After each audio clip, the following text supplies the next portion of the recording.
श्री कृष्णा जी की कलिया नाग पर कृपा। यमुना जी में एक बहुत गहरा कुंड था। उसमें कलिया नाग रहता था।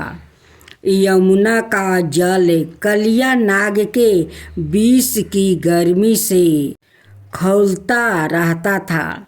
यहाँ तक कि उसके ऊपर उड़ने वाले पंछी भी झुलस कर उसमें गिर जाया करता था।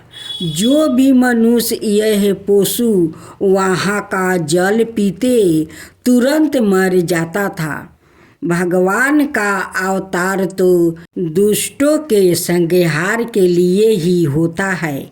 भगवान श्री कृष्ण ने देखा कि कलिया नाग के विष का वेग 12 ही भयकुंडर है और उसके कारण यमुना जी दूषित हो गई है।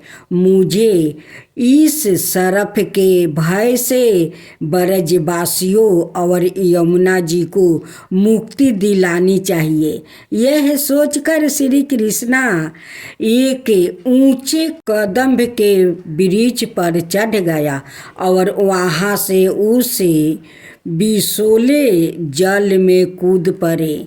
जब कलिया नाग ने देखा कि कोई मेरे निवासी स्थान में घुस आया है, वो चीढ़ कर सामने आ गया। उसने देखा कि उसके सामने एक सांवला सलोना बालक है। उसके पक्ष स्थल पर श्री वस्त्र का चिन्ह है। वो विषोले जल में बिना भयभीत हुए आनंद से खेल रहा है।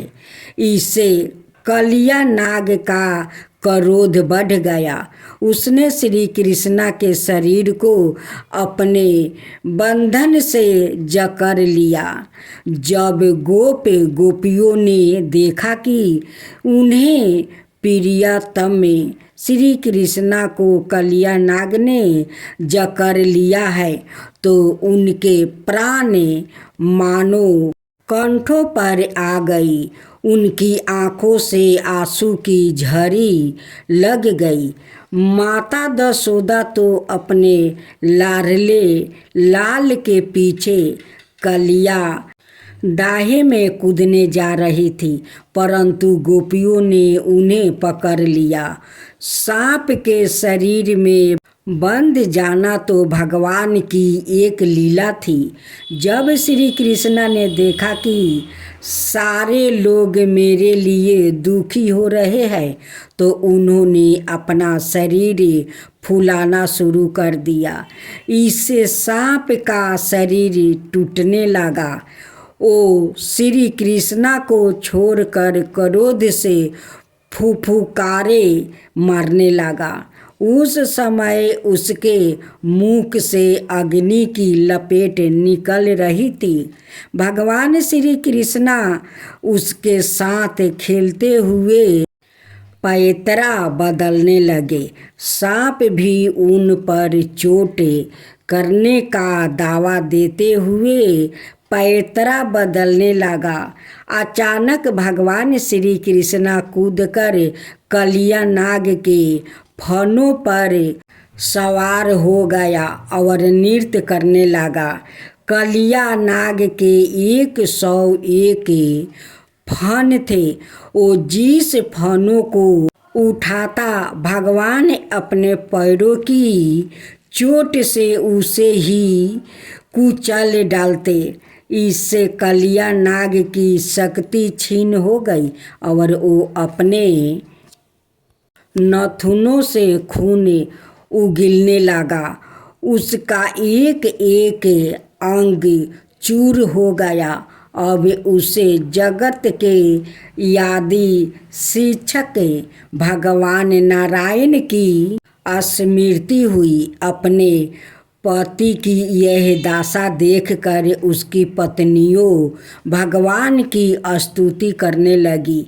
कलिया नाग ने भी भगवान की स्तुति करते हुए कहा, प्रभु, हम जन्म से ही दुष्ट और बड़े क्रोधी जीव है। हम आपकी माया के चक्कर में मोहित हो रहे हैं। आप ही हमारे स्वभाव और माया के आदि कारण है। हम आपकी चरणों में है। आप अपने इच्छा अनुसार जैसा ठीक समझे हम पर कृपा कीजिए, यह दंड दीजिए। भगवान ने उसे क्षमा कर रमणक द्वीप भेज दिया और यमुना के जल को विषहीन और अमृत के समान मधुर बना दिया। श्री कृष्णा को पाकर ब्रजवासियों तो मानो प्राण ही लौट आया।